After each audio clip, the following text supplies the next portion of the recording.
Well, match 19, what another epic battle it was. A last over finish yet again. It was the Giants that set the total first up, 165. It was Gabaz that really carried with his 72 off 45. Piyush Chawla, player of the match, he took 4 for just 27. Then it was the Knight Riders' turn to have a bat. Hales and Salt had a terrific partnership up the front, but it was Russell that finished them off in the end with a huge 6. Hello everyone, welcome back. Joining me this evening is always Shah, Andy Flower, and our special guest tonight, Phil Salt. Welcome to our post-match little wrap-up show. Andy, you have something you want to ask Phil, straight up. Well, I did want to ask Salty, tell us about that unplayable delivery you got out to this evening. Andy, you've played enough cricket, you'd know that sometimes you just get a good ball, and unfortunately tonight that had my name on it. There was a little bit of a laugh and a little bit of banter too with it. You could see when, Yeah, I could honestly, I couldn't quite believe I did that. Please don't show a replay. On a more serious note, like, you got through power play tonight, and tell me about that mentality of getting, once you get through power play as an attacking opener, and then how do you extend that innings when you're expected to be still attacking through those overs just coming out of power play? How do you think about building an innings and getting past that 10 over mark? You've got to keep the pressure on is the most important thing. Obviously, you know, when there's 2 out, that's, you know, half the battle. But when you get out of that, that's a massive part of the job being done. And I think it's all about keeping the pressure on. So, you know, you don't want to let guys settle, especially guys like Shamsi who's spinning it. You know, he bowled really well tonight. But I think, looking back, if I'm brutally honest with myself, I probably should have tried to hit that ball square, probably into one of the pockets. Instead of, you know, maybe I took my foot off the gas a fraction, but I think that's the most important bit because, as we all know, overs 7 to 14 in T20 cricket are massive in terms of winning the game. And your partnership with Hales up front, obviously an outstanding partnership and went a long way to winning the game for your team. What's your communication with him like? You played quite a bit of international cricket with him as well? Yeah, I think it's pretty simple. I sort of let him do his thing. Obviously, you know, you try and communicate about what the bowlers are doing in the moment. It's pretty simple. Halesley doesn't say too much. We just sort of let each other go. Maybe every now and again I'll say, you know, get me back on strike. Again, I probably should have been a little bit firmer with him tonight because I felt like I was going well and, you know, could have put an even bigger din in chasing that total down. And tell me, when you're playing on a ground like this with a very short side, and even I think in that first innings the wind was drifting that way a little, made it even shorter. How tempting is that for you as batters to target, and can you get yourselves into trouble with it? Yeah, definitely. It can suck you in at any moment. You know, maybe I feel like tonight, you know, there was 6 I hit off Fred Clarkson where I sort of preloaded it. I didn't premeditate it, but I preloaded it in my mind. If he gives me the length here, I'm going to knock it that way, and I'm just going to get it up because I know if I get it up, then it's going to travel for 6. But you don't want to be getting the trap of hitting everything that way. I don't want to be starting to fight the line of the ball, especially somewhere where it is a fraction on the slow side here. So as much as it is a scoring opportunity, you also can't get dragged into it. Now, congratulations, eighth English player, to score 8,000 runs. Do you know about these stats beforehand? Do you get presentations, or they just come up and it's another number? They come up. It is nice when it comes up. You know, I don't have a number in my mind that I want to get to, but, you know, to keep ticking them off it is really satisfying, actually. I say I've not got an eye on it, but when it does come up, I do like it. Surely you got a number. Is there one in your head that you can name right now that you go, oh yeah, that'd be pretty nice? 29 now. If I could get to 15, I think that'd be it. What's that, 5 good years? Andy, you tell me, you're my coach. They'll be great years. I want to get to 15 too. Now, we don't want to rub in your face this wicket, but we actually do have the footage. Do you want to watch it back? Yeah, go on then. Give us your commentary. Come on, tell us, Salty. Were you trying to punch it down to the long on? It came out, obviously, it was pretty slow out the hand, and it was a leggy. And I thought, oh, I'll just knock it. And obviously just got there so early. Whereas if I would have actually kept a bit more of an attacking mindset and gone cross-batted, because I had all the time in the world to get into a position to hit that cross-batted, that would have been, a much better way to put Shamsi under pressure at that point in time. Just want to pick up on your mindset. You mentioned mindset. Do you change your mindset? Of course, we all know in the power play it's going to be very much attacking. You're going to try and dictate terms. After the power play, till about, say, if you find yourself there till the 15th over, what is your mindset? I think my approach is pretty simple. I've got to get a boundary in one of the first 2 balls of the over. That's a way to obviously capitalise and get bigger overs. You don't often do it, where you go ... 1, run a 2 and then go 6-4. That's actually a really inconsistent way of getting big overs through the middle. I think it's all about getting a boundary in your first 2 balls and playing from there, because if you do that, the game will just sort of play into your hands as a batter, because you will have the authority, so they'll change plans, they'll go somewhere else, and if you've done your homework, you know exactly where that's going to be and where they're going to go. Mindset question yet again. I mean, you had 4 losses, on the trot, and now you've had 2 wins on the trot. What was that energy like coming into today's game, knowing that you had a win last time against the table toppers here in Abu Dhabi? But did you think that really lifted the group's energy a little bit more coming into today's match? I think it did, yeah. And obviously, I try and look at things on a sort of game-by-game basis. But I think if we're being, completely honest with ourselves, we've not played close to our best cricket yet. We've done it in fits and starts, and we've shown flashes of playing good cricket. But, if we play one of our best games tonight, I think we had nearly one of our best games with the ball. But I think in a perfect world, we'd have finished that game off in the 14th, 15th, and I think that would have been near to our perfect game. So it's just about chasing that, not getting too carried away with, with being perfect and not making mistakes, but having it in your back of your mind. Andy, obviously Shafane Rutherford had another great innings with the bat today. What do you make of the whole innings from him? Well, firstly, I love watching him play. He's a left-hander and he's so classy on the offside. He's really easy on the eye. Lots of power. There was an over when he faced Moeen Ali that was a big shift in the game, actually. He got a 4 through backward point off the back foot, really classy little shot. And then he pulled 2 sixes. That one he used his feet brilliantly, picked the length nicely, and 2 sixes in a row. So he went 4-6-6, scored 16 in the over, and that gave them the little pressure release that I think they needed at that time. So a crucial little knock from him, only 30, I think, or 14 or 15 balls. But in the greater scheme of the chase, it was absolutely crucial. Yeah, power hitters galore in this side. Ace, how about Andre Russell's 6 to finish off the match? Wasn't it good? Well, that was typical Dre Russ. That's why he's been, in the past, been paid the big bucks. Come and finish off the game. And we were talking earlier off air with me and Andy, and I mentioned to Andy that I love the fact that he turned down that 2 to say, hold on a minute, I am going to take the responsibility and finish the game off. Yes, that was I think 2 overs before he hit that 6, but that was the finishing touch. And that just shows me where Dre Russ is in this tournament. Clear in his mind, and that still had the belief in his ability to say, if you bring me at the end of a game, I will walk off with my team being the winners. Phil, what's it like playing with the powerhouse like Andre Russell? It's obviously, I felt really reassured when he was in that last over, especially when he turned down that single. I think it could be his dream scenario, 6 to win. I think that's what he dreams up when he's sat in his room playing with his 12 bats. I think that's exactly what it is. So, yeah, obviously, he brings a lot to the team with the bat and the ball. But I felt very confident watching him tonight.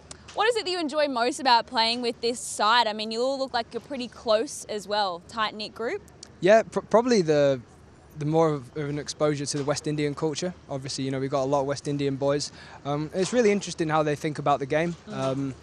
Obviously, the strong lads, they're all really, really good 6 hitters. And, I'm not blessed with the size of Dre Russ, but, that's an area in my game that I'm really keen on developing. So it's nice to spend a bit of time with him and listen to, his thoughts on the more technical side of it and how he thinks about chasing runs down, because I'm not going to be able to take all of it, but I'm going to be able to pick little bits here and there.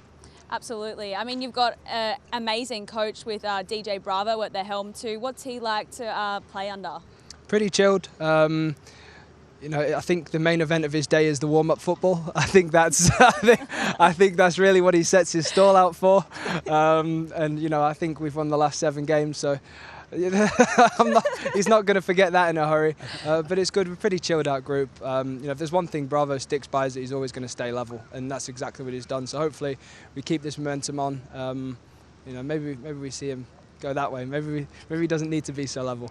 He looks like he really gets up and about, though. He's a big mover arounder kind of guy, chatting to everyone. Oh, he loves it. He thought he was Sir Alex Ferguson the other night when we were in the second innings. He was round on the boundary, turned it into a back four. I don't know what he was doing, but he loved it.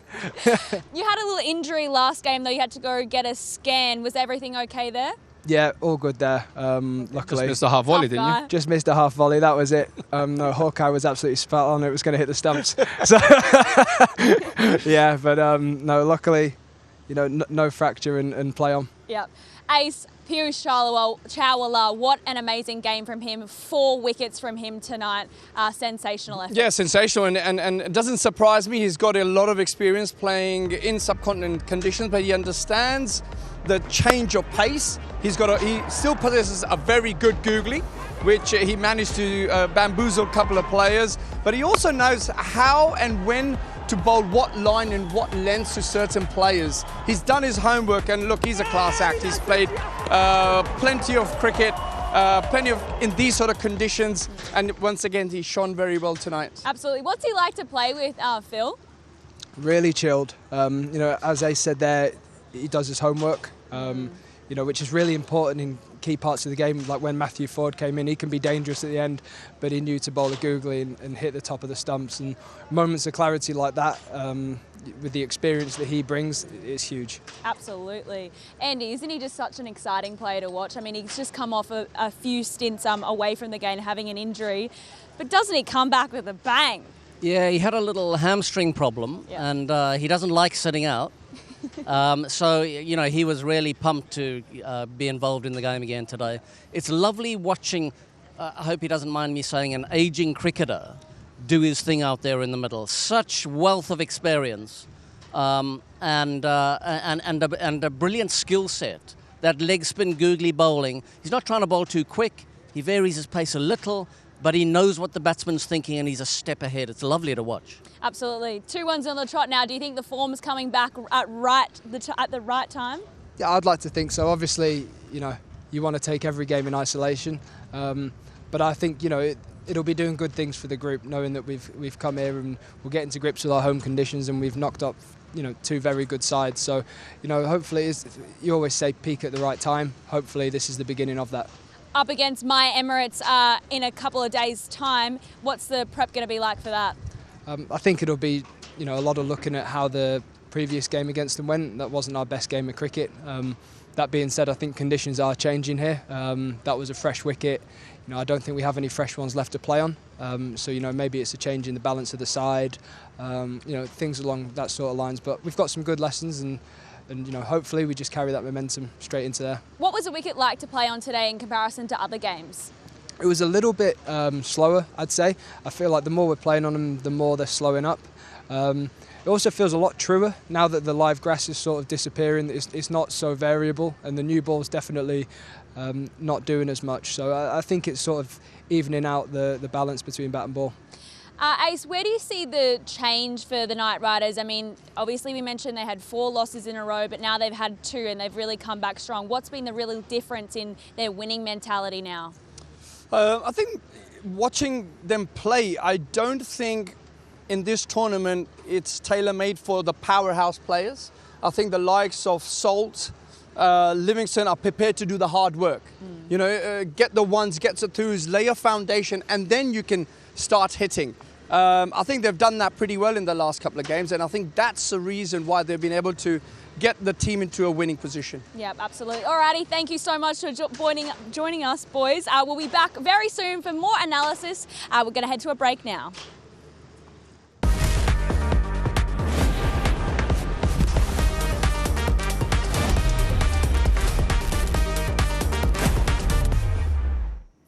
Welcome back, everyone. Joining me this evening is Simon Dool and Mike Hazeman. Now, boys, Knight Riders, they've had a win, second one on the trot now, thankfully for them, peaking at the right time, would you say, Hazy? Well, and also, I mean, it's a really good performance when chasing. I mean, they haven't won chasing since the start of season 3. Yep. So that's another little feather in their cap. So good luck to them. I think they're a very dangerous side. They got on a bit of a roll.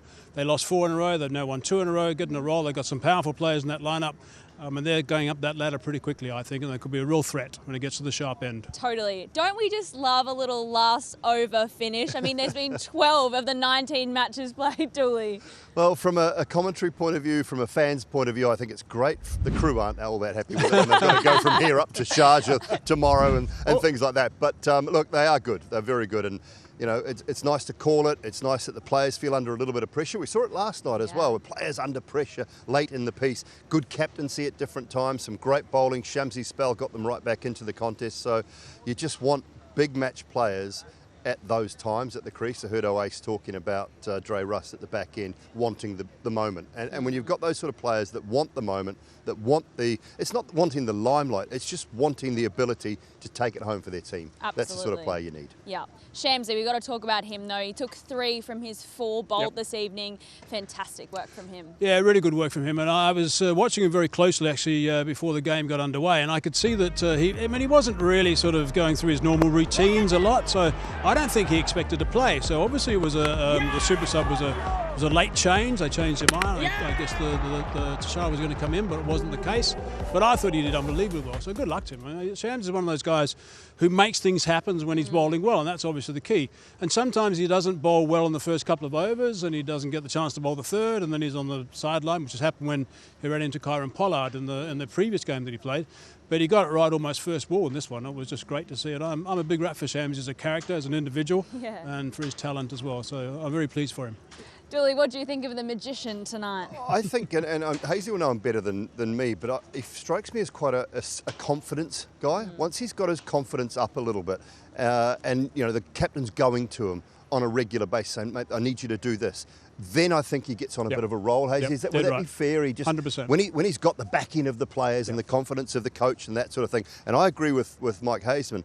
I think they were looking at Tusara all night, and it was a late call when the ball started to turn a little bit, and with that breeze around tonight, the dew. I mean, the ground's not even wet, so there was no dew tonight, so they could actually play a spinner in the second innings. So I think it was a late call. I just love what he does. It's a different type of action to some of the left arm wrist spinners that we see. It's not high by any stretch of the imagination. He keeps the ball a bit like Noor Ahmed, quite low and skiddy, so he's always bringing the top of the stumps into play from an LBW point of view. The wrong end, a beautiful delivery tonight to get that wicket with the wrong end. He's got all the variations. I thought he was very smart too. When Dre Russ came out, the 2 deliveries, Andy Flower and I were on commentary, the 2 back into the pads, put a slip in, don't bowl the wrong end, get them coming back into the pads. So he's also a smart cricketer. But, there was a lot to like about that in a losing cause. And just on that low arm action, there's so many coaches over the years that have actually told him to get higher and higher and higher, and he's rejected that. No. He's just gone with that low arm action and treated that as a real strength, and it's paid dividends. Hazy, was James Vince aggressive enough in that 4th over of Shamsi's? Yeah, I thought he was. Yes. My answer's yes. 3 times I've said yes now. Oh, good. Okay, Right. One more? Yeah. I thought he could have taken a little leaf out of Kyron Pollard's, but not just in the Shamsi over.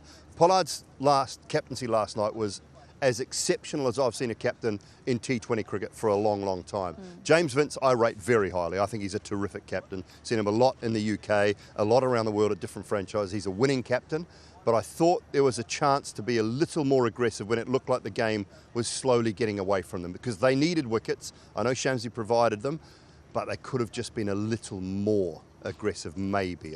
And it's not a slight on Vince. It's which is the way Pollard's always done it, though, as well. Yeah, it is. And Vince hasn't always done it that way, but he reads the game beautifully. And, he was very honest. They just didn't get enough runs. Yeah, correct. Fair enough. You know who did get runs today, though? Ramanullah Gurbaz, 72 for him tonight.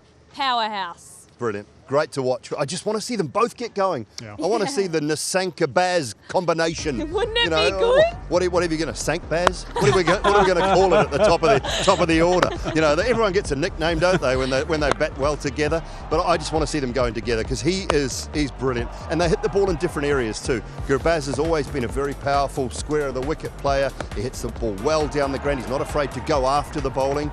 The thing I say about Gurbaz, and I say this often in commentary when we see him, he just gets a little too antsy at times for my liking. When he reacts and doesn't go after something that's not quite there, when he just reacts to the ball, whether it's full, whether it's short, he's in such a good headspace. And then I find he's more fluent all around the ground. And that's how he started as well. He held his shots much better today at the start when he started, and he played very well. Hit a couple of beautiful sixes down the ground off Jason Holt over the sight screen, and that gave him the confidence, I think, to keep going that way without sort of forcing the issue too much, which we know he has done in the past, a little bit too impetuous and got out.